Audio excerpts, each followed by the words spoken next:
कृष्णा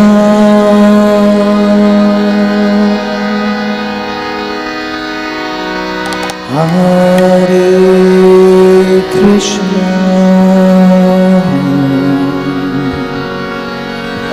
कृष्णा कृष्णा हरे हरे। नमो विष्णुपादाय कृष्णप्रेष्ठाय भूतले श्रीमते भक्ति वेदांत स्वामिनेति नामिने। नमस्ते सरस्वती देवी गौरवाणी प्रचारिणे निर्विशेष शून्यवादी पाश्चात्य देश तारिणे।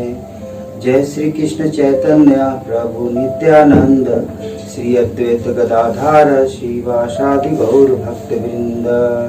हरे कृष्णा। जय श्री शील प्रभुपाद। ओम नमो भगवते वासुदेवाय। नारायणं नमस्कृत्यं नरं चैव नरोत्तमं देवीं सरस्वतीं व्यासं ततो मुदीरयेत्।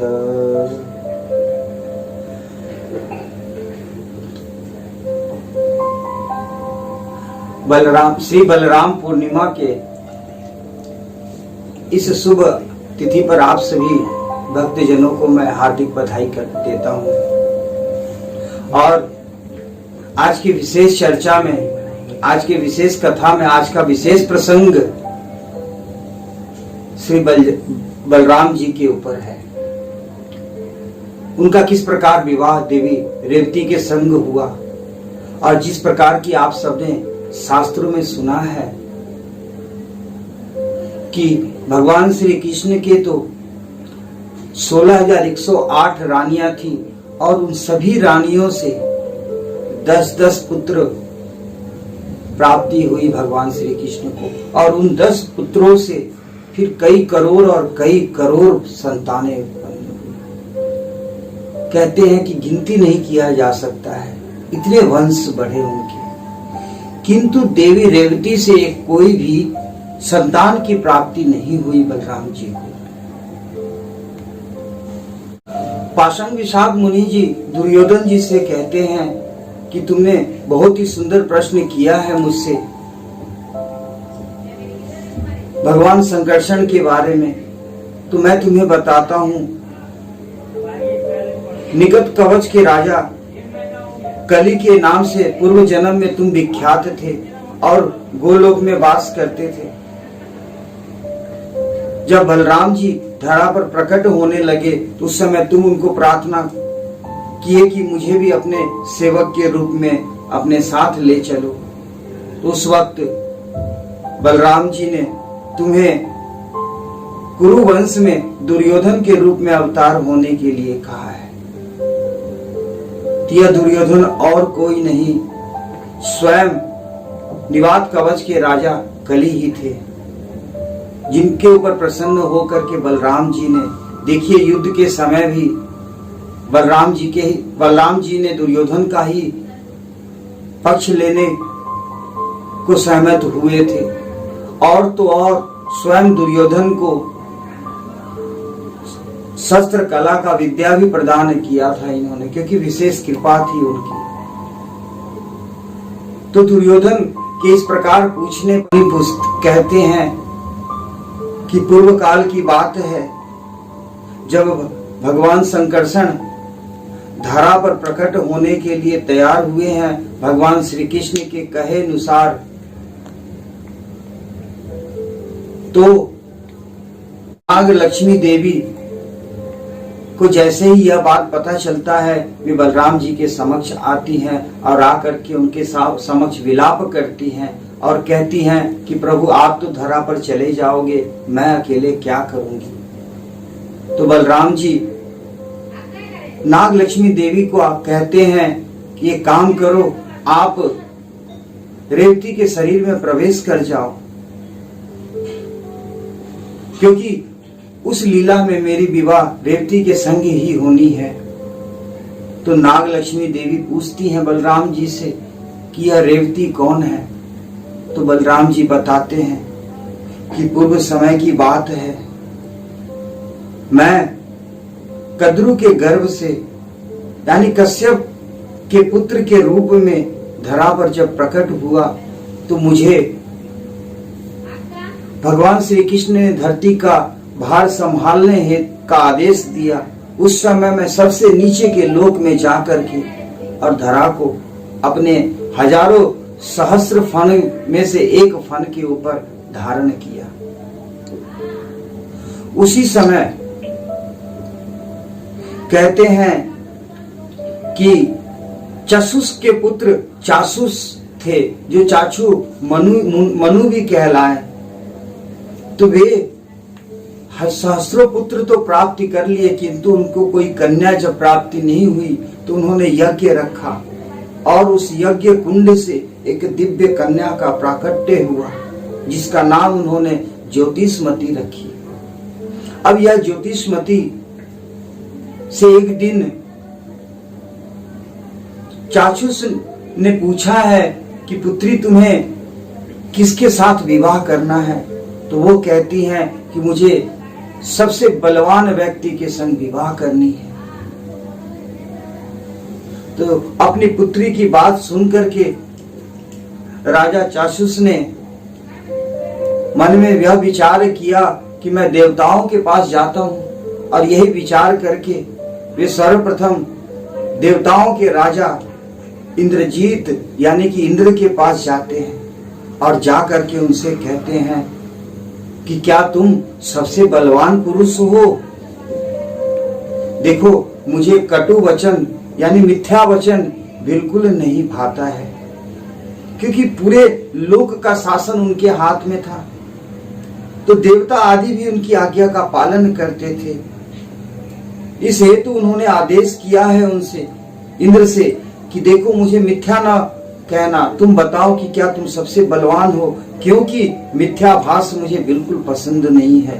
शास्त्र भी यही कहता है कि न ही सत्यात परो धर्म इति हिवाच भूरिया, इसलिए सत्य वचन ही कहना। इंद्र कहता है कि मैं सबसे ज्यादा बलशाली नहीं हूं, मेरे से ज्यादा बलशाली तो वरुण देव है। अब उनकी बात सुन करके चाक्षुष जी चले जाते हैं वायुदेव के पास में और वायुदेव से कहते हैं कि क्या तुम सबसे बलवान हो? तो वायुदेव कहते हैं कि मैं सबसे बलवान कैसे हो सकता हूं, मेरे से ज्यादा बलवान तो पर्वतराज है, क्योंकि मेरे वेग को पर्वतराज आराम से रोक देते हैं और मैं उनका कुछ भी नहीं बिगाड़ पाता हूं। तो वहां से चाक्षुष जी पहुंचते हैं पर्वतराज के पास में और पर्वतराज से पूछते हैं कि क्या तुम सबसे बलवान हो? तो पर्वतराज कहते हैं कि मैं सबसे बलवान नहीं हूं, क्योंकि मैं भूमंडल पर टिका हुआ हूं, बिना भूमंडल के मेरा कोई अस्तित्व नहीं है, इसलिए मुझसे बलवान तो भूमंडल है। जब ये भूमंडल के पास पहुंचते हैं तो भूमंडल कहते हैं कि मैं सबसे बलवान कैसे हूं, मेरे से बलवान तो शेष है, संकर्षण है, जिन्होंने अपने फन के ऊपर में मुझे धारण कर रखा है। भूमंडल ने, भूखंड ने ऐसा चाक्षुष को कहा है, तो चाक्षुष मन में विचार किए हैं कि संकर्षण के साथ अपनी पुत्री का विवाह करो। तो उन्होंने आकर के अपनी कन्या से कहा है कि इस धरा पर सबसे बलवान संकर्षण है, तुम्हें उसकी प्राप्ति के लिए तपस्या करनी पड़ेगी। आप सब तो जानते हो कि पहले के लोग जो भी कुछ प्राप्ति करते थे वे सब तपो द्वारा प्राप्ति किया करते थे। तो यहां पर अपने पिता की वचन सुन करके ज्योतिषमती तपस्या करने हेतु निकल जाती हैं और एक चिरकाल तक कठिन तपस्या करते हैं। कहते हैं शास्त्र में ऐसा बताया गया है कि वे शरद ऋतु में जल में खड़े होकर के तपस्या करती थी, प्रचंड तेज गर्मी में अग्नि जला करके उसके मध्य में खड़े होकर के तपस्या किया करती थी, और प्रचंड आंधी तूफान और बरसात के समय में भी उसके वेग को सहती थी। ऐसी प्रचंड तपस्या करने पर देवता भी, उनकी तपस्या से सारे देवी देवता हिल जाते हैं और आकर के उनके समक्ष जब उनको देखते हैं तो सभी उनके मोहिनी स्वरूप को देख करके मोहित हो जाते हैं और सभी मन ही मन उनको अपनी पत्नी के रूप में प्राप्ति करने की कामना करने लग जाते हैं। सर्वप्रथम इंद्रदेव जाते हैं और जाकर के उस ज्योतिषमती से कहते हैं कि देवी, आप व्यर्थ ही इतनी कठिन तपस्या कर रही हो। मैं आपके तपस्या से प्रसन्न हूं और मैं देवताओं का राजा हूं, आप मुझसे विवाह कर लो। तभी कुबेर देव आते हैं। वे आकर के कहते हैं कि मैं दिक्पालों में से एक दिक्पाल हूं, सबसे धनवान देवताओं में सबसे धनवान मैं हूं, आप मुझसे विवाह कर लीजिए। शनिदेव आकर के कहते हैं कि मेरी कुदृष्टि से तो देवता भी घबराते हैं, इस हेतु सबसे उच्च मैं हूं देवताओं में, तुम मुझसे विवाह कर लो। सूर्यदेव आकर के अलग कहते हैं कि मुझसे विवाह कर लो। चंद्रदेव आकर के अलग कहते हैं मुझसे विवाह कर लो। बुद्ध आकर के अलग विवाह करने की प्रस्ताव रखते हैं। स्वयं गुरु बृहस्पति और शुक्र भी आकर के उनसे मोहित होकर के उनके समक्ष विवाह की प्रस्ताव रखते हैं। इस प्रकार देवताओं के प्रस्ताव को सुन करके देवी ज्योतिषमती क्रोधित हो जाती हैं और क्रोधित होकर के सर्वप्रथम शनिदेव को श्रापित करती हैं। कहती हैं कि तुम्हें देवताओं में सबसे बलवान होने का गर्व है, तो मैं तुम्हें श्रापित करती हूं कि तुम काले रंग के हो जाओ, दुबले पतले हो जाओ, और तो और तुम्हारे भोजन में काला उड़द तुम्हें पसंद आवे और तुम सिर्फ काले तिल का तेल पिया करो। इसके बाद असुरों के गुरु शुक्राचार्य जी को श्रापित करती हैं और कहती हैं कि तुम एक आंख वाले हो जाओ। इसके बाद बृहस्पति देव को श्रापित करते हुए कहती है कि तुम स्त्री स्वभाव वाले हो जाओ। बुद्ध से कहती है कि तुम्हारा वार सबसे व्यर्थ होवे, तुम्हारे वार के दिन अगर कोई भी शुभ कर्म करने को निकले तो उसका सारा कार्य विफल हो जाए, ऐसा मैं श्रापित करती हूं। देखिए, ज्योतिष शास्त्रों में भी कहा हुआ है कि बुधवार के दिन कोई भी शुभ कार्य करने हेतु नहीं निकलना चाहिए, वरना कार्य विफल होने की ज्यादा शंका रहती है। इसके बाद मंगल को आकर के श्रापित करते हुए कहती हैं कि तुम बंदरमुखी हो जाओ। चंद्रमा से कहती हैं कि तुम्हें क्षय रोग हो जाए, जिसे राज यक्षसात रोग भी कहते हैं, यानी कि धीरे धीरे तुम्हारी चमक ग्रसित होते जाएगी। इसके बाद सूर्यदेव से कहती है कि तुम्हें बड़ी अपने तेज पर घमंड है, तुम्हारी दांत टूट जाए, ऐसा श्रापित करती हैं। वरुण से कहती हैं कि तुम्हें जालंधर रोग हो जाए, और अग्नि से कहती हैं कि तुम्हें भी अपने बल पर, तुम्हारे अपने तेज पर बहुत अभिमान है, तो जाओ आज से तुम सब कुछ खाने को लाचार हो जाओगे। तब से देखिए, अग्नि के ऊपर सिर्फ हवस्य भी नहीं डाला जाता है, लोग उसमें नॉनवेज भी पका करके खाते हैं। क्या क्या नहीं डालते हैं लोग अग्नि में, कूड़े कचरे भी जलाते हैं अग्नि से। ये दशा हो गई है अग्नि की। इसके बाद कुबेर से कहती हैं कि तुम युद्ध में राक्षसों का कोप का भागी बनोगे और तुम्हारी पुष्पक विमान छीन ली जाएगी।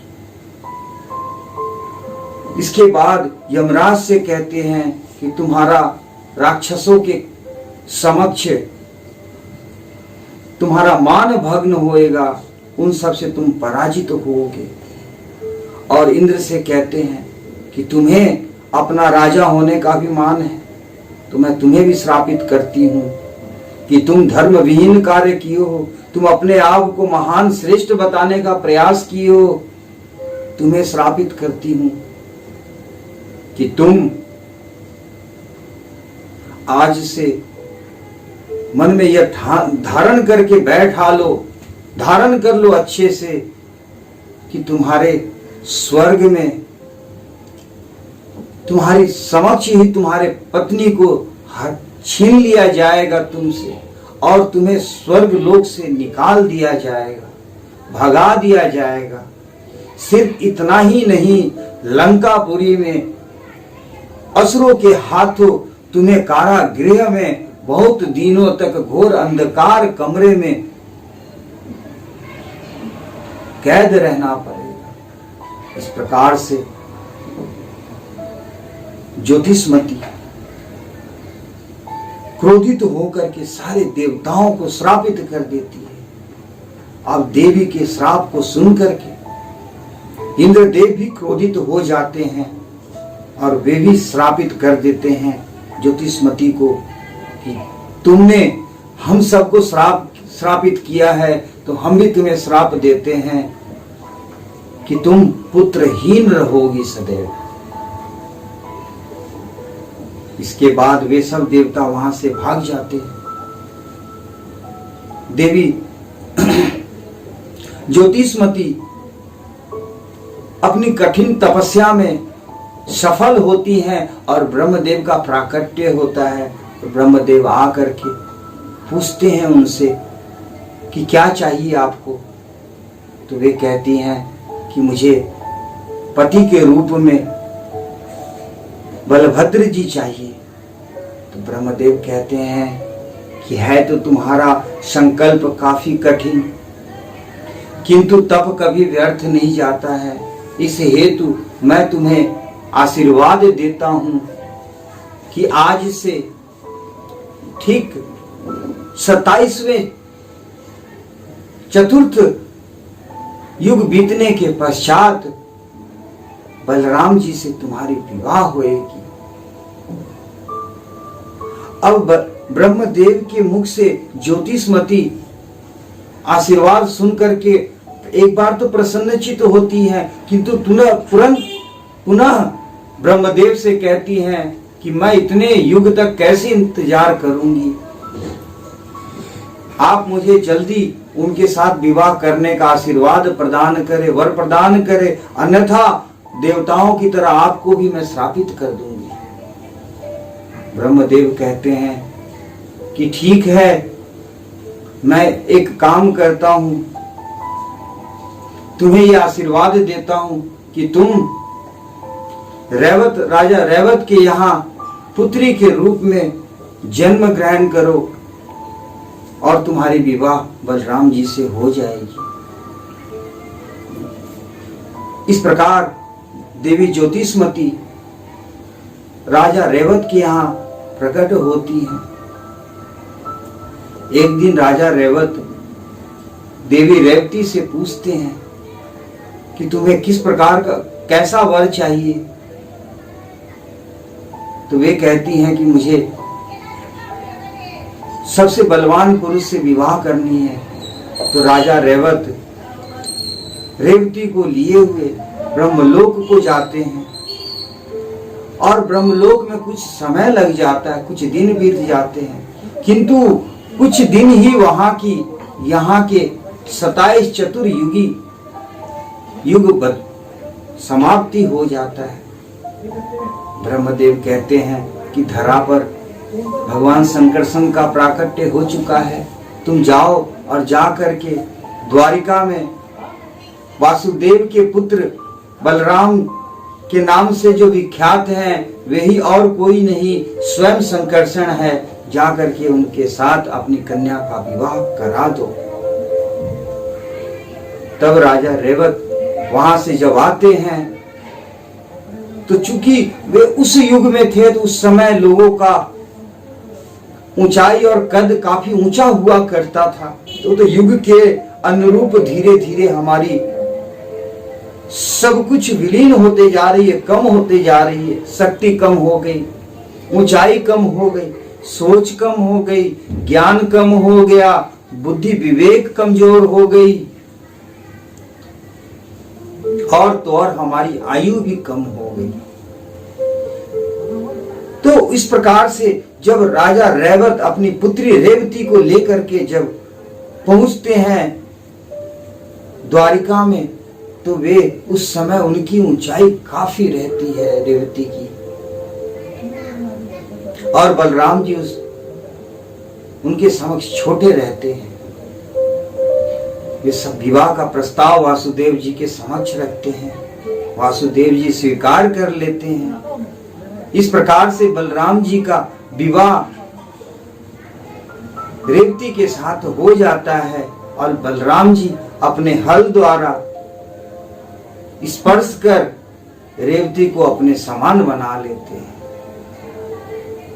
आगे तो काफी बड़ा विस्तार किया है गर्ग संहिता में इस कथा का, जो कि आप अगर हमारे YouTube चैनल में सब्सक्राइब्ड हो, अगर मेरे सब्सक्राइबर हो, तो जिस प्रकार से मैं गर्ग संहिता का एपिसोड क्रम से डाल रहा हूं, उसके मध्य में यह भी भगवान बलराम जी का भी विस्तार पूर्वक चर्चा होएगा। आप सब पूर्ण कथा सुनिएगा, क्योंकि ये तो सिर्फ विवाह के संदर्भ में आप सबको बताया, वो भी छोटी सी बात बताई है, क्योंकि हरि अनंत हरि कथा अनंता, कहि सुनहि बहु विधि सब संता। हरि अनंत है, उनकी कथा भी अनंत है, जिसका कभी भी समाप्ति हो नहीं सकता है।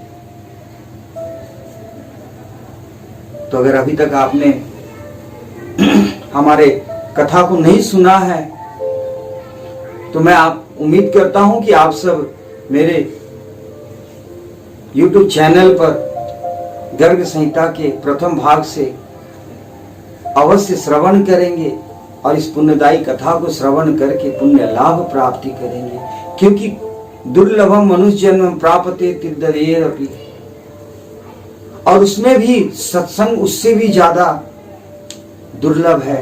वैसे तो मनुष्य देह ही बहुत दुर्लभ है, और मनुष्य देह पाने के पश्चात भी सत्संग उससे ज्यादा दुर्लभ है, क्योंकि बिनु सत्संग विवेक न होई, और सत्संग के बिना आपको ज्ञान नहीं हो सकता है। आप सबको आज के वैज्ञानिक जमाने में, समय में घर बैठे यह सत्संग प्राप्ति हो रही है। आप सब अवश्य लाभ उठाइए और कथाओं का श्रवण किया करें। यही सत्संग है और यही हमारे साथ जाने